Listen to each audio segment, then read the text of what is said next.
معزز سامعین گرامی قدر، آج آپ کے سامنے ایک نہایت اہم مقدمے کے حوالے سے اپنی چند گزارشات کو رکھنا۔ سب سے پہلی بات، میثاق مدینہ جو آج آپ کے سامنے رکھا، اس کے اندر ایک شک یہ بھی ہے کہ کوئی مسلمان کسی مسلمان کو قتل نہیں کرے گا۔ اس حوالے سے انشاءاللہ آئندہ آنے والے خطبے میں مفصل بات کریں گے۔ صرف یہ شک اس طرح موجود نہیں ہے، بلکہ رسول اللہ صلی اللہ علیہ وسلم نے قتل کی سنگینی کے حوالے سے متعدد احادیث آپ کے سامنے ہیں۔ اسی طرح قرآن پاک کی متعدد آیات ہیں کہ جس نے ایک انسان کو قتل کیا اس نے پوری انسانیت کو قتل کیا۔ جس نے ایک انسان کو زندگی بخشی اس نے پوری انسانیت کو زندگی بخشی۔ رسول اللہ صلی اللہ علیہ وسلم نے ارشاد فرمایا، اگر ایک بندے کے قتل میں، ایک بندہ مومن و مسلم کے قتل میں دھرتی زمین کے سارے افراد ملوث ہوں، صرف زمین کے نہیں، پھر نبی کریم صلی اللہ علیہ وسلم نے ارشاد فرمایا زمین و آسمان کی تمام مخلوقات ایک بندہ مومن کے قتل میں ملوث ہوں تو اللہ تعالیٰ ان ساری کی ساری مخلوقات کو اس قتل کے بدلے میں جہنم میں ڈال دے گا اور اللہ کو کوئی فرق نہیں پڑے گا۔ یہ جرم اتنا سنگین ہے جو ایک بندہ مومن کو قتل کرتا ہے۔ جس طرح شرک کے بارے میں خالدین کا لفظ آتا ہے، مخلد کا لفظ آتا ہے، اسی طرح اس قتل کے بارے میں بھی ہمیشگی کا لفظ قرآن پاک میں موجود ہے۔ تین ہی جرم ہیں کہ جن میں طویل ترین جہنم کی مدت ہے، ان میں سے ایک قتل انسانیت بھی ہے، اور قتل انسانیت حقوق العباد کے اندر سب سے بڑا جرم ہے۔ اور اگر کہا جائے کہ شرک کے بعد اس سے بڑا کوئی جرم نہیں ہے تو یہ بات بھی بے جانی ہوگی۔ بہت سے محدثین اس بات کے اوپر اتفاق رکھتے ہیں۔ کیوں؟ آپ نے کسی بندے کو قتل ہی کر دیا، اس سے زیادہ حق تلفی کیا ہوگی؟ آپ نے اس سے توبہ کا حق چھین لیا، آپ نے اس سے نیکی کا حق چھین لیا، آپ نے اس سے زندہ رہنے کا حق چھین لیا۔ یہ تو سنگینی ہے کہ قتل کی، اور نبی کریم صلی اللہ علیہ وسلم نے قتل کے جو عذاب ہیں قیامت کے دن آئیں گے ان کے اوپر کیا روشنی ڈالنی۔ جس نے خودکشی کی، پہاڑ سے گر کے مر گیا، خودکشی، کسی دوسرے کو قتل کرنے کی بات نہیں کر رہا، جس نے اپنے آپ کو قتل کیا، رسول اللہ صلی اللہ علیہ وسلم نے کہا ہمیشہ کے لیے اس کو پہاڑ سے گرایا جائے گا۔ جس انداز میں اپنے آپ کو قتل کرے گا ہمیشہ کے لیے قیامت کے دن اس کو اسی طرح قتل کیا جاتا رہے گا۔ تو جس نے دوسرے کو قتل کیا اس کا انجام کیا ہوگا؟ میرے بھائیو، پہلی بات تو یہ ہو گئی۔ دوسری بات میں یہ کہنا چاہتا ہوں کہ جس طرح کسی مذہبی متشدد بندے کا اسلام کے نام کے اوپر کسی دوسرے کی گردن کو علیحدہ کرنا جرم ہے، اسی طرح کسی لبرل بندے کا لبرلزم یا نشے یا منشیات کی وجہ یا کسی بھی اپنی دماغی اختراع کی وجہ سے یا شیطان کی پرستش اور پوجا کی وجہ سے کسی عورت کی گردن کو اس کے تن سے جدا کرنا اتنا ہی بڑا جرم ہے۔ لیکن ایک بات میں کہنا چاہتا ہوں، سب سے پہلے مولوی ہونے کے ناطے، اسلام پسندوں کا نمائندہ ہونے کے ناطے اس قاتل کی مذمت کرتا ہوں، اور آپ کے سامنے آئی جی پنجاب کے اس طرز عمل کو دہرانے کی التجا کرتا ہوں جو لاڈی گینگ والا ملزم اگر کسی کی گردن کو کاٹے جس طرح اس کو نشان عبرت بنایا گیا ہے، نور مقدم کے قاتل کو بھی اسی طرح نشان عبرت بنایا جائے۔ کون سا ٹرائل، کون سا مقدمہ جسٹس ایٹ دی سپاٹ کا کیس ہے؟ جب مجرم اقرار کر لے ہاں میں نے قتل کیا ہے، تو کیا اسلامی شریعت میں پھر اس کا زندہ رہنے کا حق باقی ہے؟ رسول اللہ صلی اللہ علیہ وسلم کے سامنے ایک بچی پیش ہوئی، ایک یہودی نے اس کے سر کے اوپر پتھر مارا ہوا تھا، ابھی زندہ تھی۔ رسول اللہ صلی اللہ علیہ وسلم اس کے سامنے لوگ لاتے گئے، اس نے تجھے مارا، اس نے مارا، اس نے مارا، حتیٰ کہ یہودی کے جب اوپر پہنچے تو بچی نے سر اس بات میں ہلا دیا، ہاں یہی میرا قاتل ہے۔ کتنی دیر لگی، کتنا وقت لگا اس کو قتل کو، اس کے قاتل کو اسی وقت سزا دیتے ہوئے چند لمحوں کے بعد اس کو سزا سنا دی گئی۔ یہاں پہ مجرم اقرار جرم بھی کر لے۔ میں آئی جی اسلام آباد سے کہنا چاہتا ہوں آپ کو آئی جی پنجاب کا طرز عمل اپنانا چاہیے جو انہوں نے لاڈی گینگ کے سرگناہ کے ساتھ اپنایا، اس ملزم کے ساتھ بھی وہی طرز عمل اپنانا چاہیے، جسٹس ایٹ دا سپاٹ ہونا چاہیے۔ یہ کیا معاملہ ہے؟ 109 کے دفعات لگائی جا رہی ہیں، باپ کو ملوث کیا جا رہا ہے، ماں کو ملوث کیا جا رہا ہے، گارڈ کو ملوث کیا جا رہا ہے۔ اور لوگوں کے اوپر یہ شو کیا جا رہا ہے کہ شاید مقدمہ صحیح ڈائریکشن میں چل رہا ہے. ہرگز نہیں. آپ کو بھی پتہ ہے, ہمیں بھی پتہ ہے, قانون کے اندر جب کسی بے گناہ کو مقدمے میں ملوث کیا جاتا ہے تو مقدمہ کمزور ہوتا ہے, مضبوط نہیں ہوتا.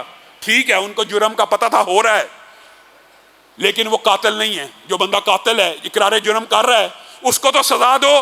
ان کو معاون ہونے کی یا اس کے اندر کچھ سہولت کار ہونے کی یا نظر بند کرنے کی یا سنگین غفلت کے شکیں تو آپ ایڈ کر دیں, لیکن اگر آپ ان کے اوپر بھی قتل کی دفعات لگائیں گے تو ظاہر ہے وہ قاتل نہیں. جیسے وہ چھوٹ جائیں گے بالآخر یہ بھی چھوٹ جائے گا. یہ کیس کو کمزور کرنے کی باتیں ہیں. پھر دوسری بات یہ بھی ہے, اتنا بڑا سنگین نوعیت کا معاملہ ہوا, ذبح کر دیا گیا. کیا ریاست نے اپنی طرف سے کوئی دفعہ لگائی ہے؟ کل کو دیت دے کر لین دین ہو جاتا ہے. ٹھیک ہے, اسلام میں اس بات کی گنجائش موجود ہے, لیکن ریاست کا بھی تو اسلام میں کوئی کردار ہے نا, کہ اس طرح کے مقدمات کے اندر ریاست بھی مدعی ہو. اگر کوئی بندہ صاحب اثر ہے, طاقتور ہے, جبر کر کے کسی طرح زور زبردستی یا کسی طرح منع کر دیت دے کے معاملہ کر لیتا ہے, ٹھیک ہے, لیکن ریاست بھی اس طرح کے سنگین نوعیت کے جرائم میں مدعی ہونی چاہیے تاکہ اس طرح کے مجرموں کو قرار واقعی سزا ملے. لیکن یہ بات تو ہم نے کر دی مذمت کی, لیکن آج میں ایک سوال لبرل مافیا اور میڈیا سے بھی کرنا چاہتا ہوں. مفتی عبدالعزیز نے بے حیائی کا کام کیا, علماء نے, مولویوں نے ہر جگہ اس کی مذمت کی. 26 سے زائد ٹی وی چینلز کے اوپر صرف ہم برادران کو مدعو کیا گیا. ہر بندہ کیا رائے ہے, کیا رائے ہے. یہ نور مقدم کو قتل کیا گیا. سما ٹی وی کو خراج تحسین پیش کرتا ہوں, اس کے اینکر کو, اس کی ٹیم کو. ایک ٹی وی ہے جس نے میڈیا کے اوپر اس کیس کو اٹھانے کی کوشش کی ہے. کہاں پورا میڈیا؟ اللہ کی قسم اگر کوئی مولوی ہوتا, کسی مدرسے سے فارغ ہوتا, تو آپ نے کہنا تھا یہ تشدد کی, یہ نفرت کی, یہ تعصب کی تعلیم اس کو مدرسے سے ملی ہے. پورا میڈیا سر اٹھا لیتا. آج وہ مولوی نہیں ہے, آج وہ مذہب کا نمائندہ نہیں ہے, اس لیے یہ اس کا ذاتی فعل ہے. کبھی مولوی یا مذہب کا متعلق بندہ جرم کرتا ہے, آپ پورے مذہب کو نشان تنقید بناتے ہیں, ہدف تنقید بناتے ہیں, حتیٰ کہ مذہب کو محرک بیان کرتے ہیں اور کہتے ہیں مذہبی جنونیت نے اس کو اس حال میں پہنچایا ہے. کہاں گیا آپ کا انصاف؟ کہاں گیا آپ کا عدل؟ آج ایک لبرل مافیا کے گندے انڈے نے, یہ وہ لوگ ہیں جنہوں نے اپنی ٹویٹیں بھری ہوئی تھی کس بارے میں؟ قربانی کا بکرا ذبح نہیں ہونا چاہیے, بڑا ظلم ہو رہا ہے. اس بدبخت نے ایک عورت کو زندہ ذبح کر دیا. یہ لبرل مافیا کی حقیقت ہے. آج لبرلزم کیوں سارے کا سارا موضوع بحث نہیں بن رہا؟ آج انسانیت کا, جس کو تم نے مذہب بنایا, یہ انسانیت ہے. ہم بلیمنگ دا وکٹم نہیں کرتے, لیکن نور مقدم جس کلاس سے تعلق رکھتی تھی, وہ میرا جسم میری مرضی کے نعرے لگانے والی تھی, پھر بھی مولوی سب سے پہلے احتجاج کر رہا ہے کہ اس کے قاتل کو کیفر کردار تک پہنچایا جائے, اس کے قاتل کو پھانسی پہ لٹکایا جائے. آپ میرا جسم میری مرضی والیاں کہیں گی نہیں, کیپٹل پنشمنٹ نہیں ہونی چاہیے. یہ میرا جسم میری مرضی کے نعرے نہیں ہیں, یہ میرا جسم تیری مرضی کے نعرے ہیں. یہ پورے کا پورا نعرہ اسی کے اوپر بنیاد رکھتا ہے, میرا جسم میری مرضی نہیں, میرا جسم تیری مرضی. یہ سارے کا سارا کلچر, یہ فتنہ و فساد کا کلچر, کیا آئی جی اسلام آباد کو نہیں پتا کہاں سے منشیات آ رہی ہے, کہاں سے یہ گندے دھندے چل رہے ہیں؟ ایک دن میں چاہیں پکڑ سکتے ہیں, پکڑنا چاہیے. جس طرح آئی جی پنجاب جیسے بھی ہیں, جن کی بھی حکومتیں ہیں, جو بات اچھی ہو اس کی تائید کرنی چاہیے. انہوں نے ہراسمنٹ کا ایک سیل قائم کیا ہے کہ اس نمبر پہ کال کرو, جو بھی جنسی ہراسگی کا کیس ہوگا آئی جی سنے گا. اسلام آباد کے آئی جی کو بھی یہ کام کرنا چاہیے. اس کو بھی چاہیے کہ یہ منشیات کے اڈے آج بتائیں, اگر یہ ظاہر جعفر کسی مدرسے سے فارغ ہوتا تو سارے مدرسے کو نہیں, اسلام کو نشانہ بنایا جاتا.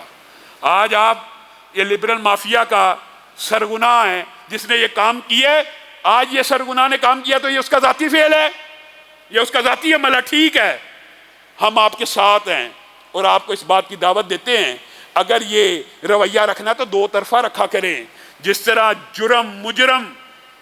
مجرم ہوتا ہے, چاہے مولوی ہو چاہے لبرل ہو, آئیں اس فلسفے کے اوپر اکٹھے ہوں. اگر کبھی کوئی مذہبی جرم کرے تو پورے اسلام کو نشانہ نہ بنایا کیجئے, کیونکہ ہم یہ بھی جائز نہیں سمجھتے. اگرچہ دل کے اندر بہت سی باتیں ہیں, ٹھیک ہے، لیکن یہ کہتے ہیں یہ مجرم ہے، پورے لبرلزم کو ہدف تنقید نہیں بناتے، لیکن آپ کے سامنے اس لبرلزم کی حقیقت تو سامنے آ گئی نا۔ یہ وہی لڑکا ہے، یہ وہی لڑکی ہے جو عورت مارچ کے اندر عورت کے حقوق کے نعرے لگاتے ہیں۔ یہ عورت کے حقوق کے نعرے نہیں لگاتے، اصل میں یہ عورت کی آزادی نہیں چاہتے، یہ عورت تک جانے کی آزادی چاہتے ہیں، اور اس نے ثابت کر دیا کہ وہ کیا چاہتا تھا اور کس طرح دردناک طریقے سے، اور حیرانگی ہوتی ہے۔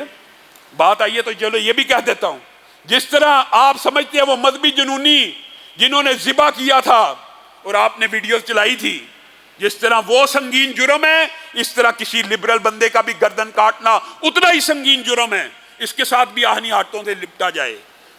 آپ دیکھیں گے میڈیا خاموش پڑا ہے، سوشل میڈیا پہ چند لوگ اس کے حق میں آوازیں اٹھا رہے ہیں، اور پھر بلیمنگ دا وکٹم بھی ہو رہا ہے، اور بلیمنگ دا وکٹم نہیں ہونا چاہیے، ہم مانتے ہیں، لیکن ہمیں ماں باپ کو یہ تلقین اور تدریس تو دینے کی ضرورت ہے نا کہ اپنی بچوں کے اوپر نظر رکھیں۔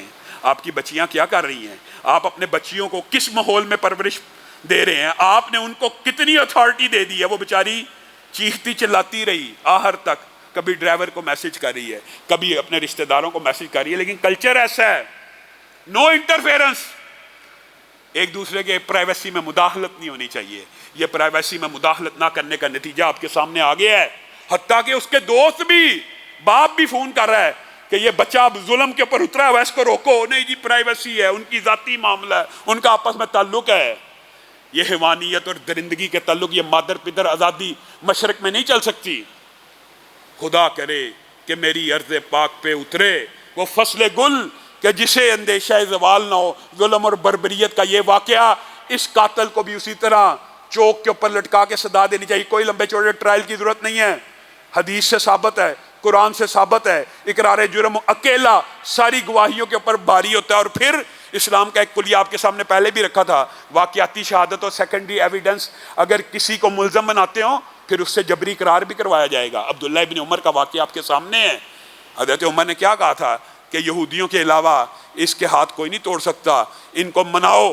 مان گئے، انہوں نے ہی توڑے تھے، تو اس ملزم کو بھی اقرار کروا کے اس کو قرار واقعی سزا دینی چاہیے۔ سبحان ربک رب العزت عما یصفون وسلام علی المرسلین۔